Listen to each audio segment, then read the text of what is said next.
UP के 10 सीटों पर होने वाला उपचुनाव केवल उपचुनाव तक ही नहीं बल्कि आगामी 2027 विधानसभा चुनाव की तस्वीरों को भी साफ करने वाला बताया जा रहा है। इसको लेकर सड़क से लेकर सोशल मीडिया तक जुबानी जंग नेताओं के बीच शुरू हो चुकी है। कुछ ऐसे मुद्दों पर बातचीत के लिए हमारे साथ जुड़े हैं समाजवादी पार्टी के चंदौली से सांसद बीरेंद्र सिंह जी। हम उनसे बात करेंगे। बीरेंद्र जी, आपको मझवा सीट की भी जिम्मेदारी दी गई है, क्या कुछ तैयारी चल रही है उत्तर प्रदेश उपचुनाव को लेकर?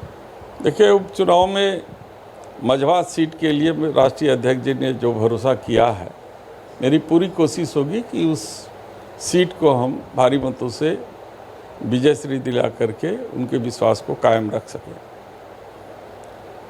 और हमारी तैयारी संगठन को मजबूत करने की है। हम लोग लगातार इस पर काम कर रहे हैं। जो राष्ट्रीय अध्यक्ष जी ने पीडीए का नारा दिया है, पीडीए का मतलब वो सभी समाज के लोग जिनको आज़ादी के बाद अभी तक देश के संसाधन में हिस्सेदारी नहीं मिल पाई है, उन सभी लोगों को एक साथ एक प्लेटफॉर्म पर इकट्ठा करके इस भारतीय जनता पार्टी जैसी सरकार के खिलाफ मतदान कराना है।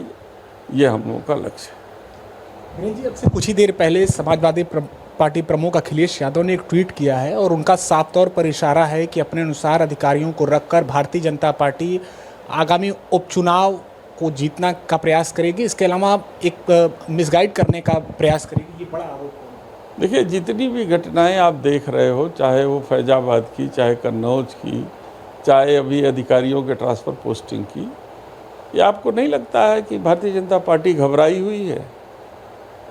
ये घबराहट में सारे काम हो रहे हैं। तो ये जीत तो हम लोगों की पहली ही है कि जब कोई सामने वाला अगर व्यक्ति घबराहट में उल्टे पुल्टे निर्णय लेने लगे तो पहली जीत तो हमारी हो गई है।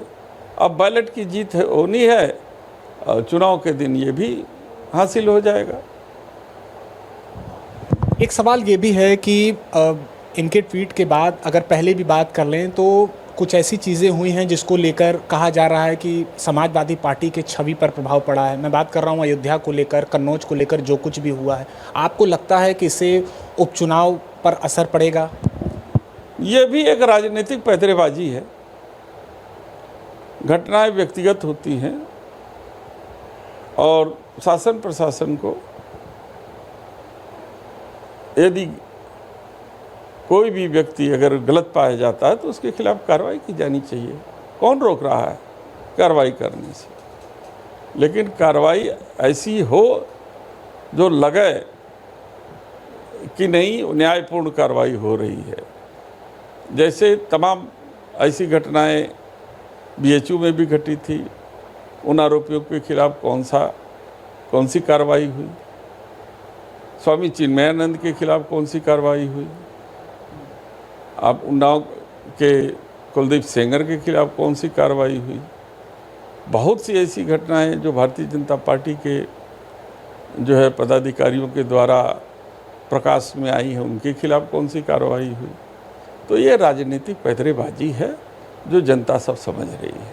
कांग्रेस पार्टी के साथ आप उपचुनाव लड़ रहे हैं। कांग्रेस प्रदेश अध्यक्ष ने स्पष्ट कर दिया है कि तकरीबन 5 सीटों पर, वो 10 में से 5 सीटों पर लड़ेंगे उपचुनाव।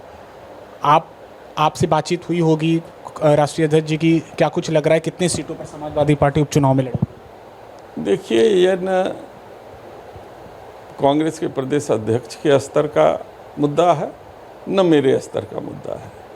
ये दोनों राष्ट्रीय अध्यक्षों के स्तर का मुद्दा है। जहाँ तक तैयारी की बात है, 10 की 10 सीट पर हम तैयारी कर रहे हैं और अपने संगठन को मजबूत कर रहे हैं।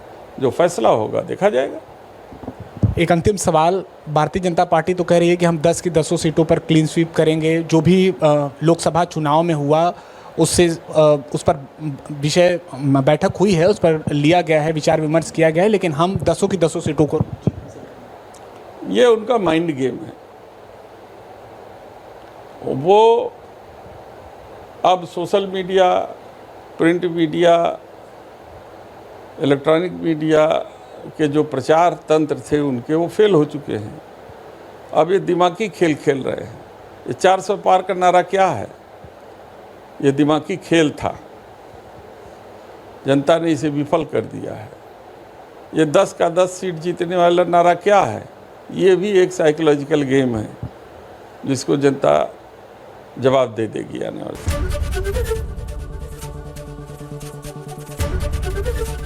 एबीपी गंगा, खबर आपकी, जुबान आपकी।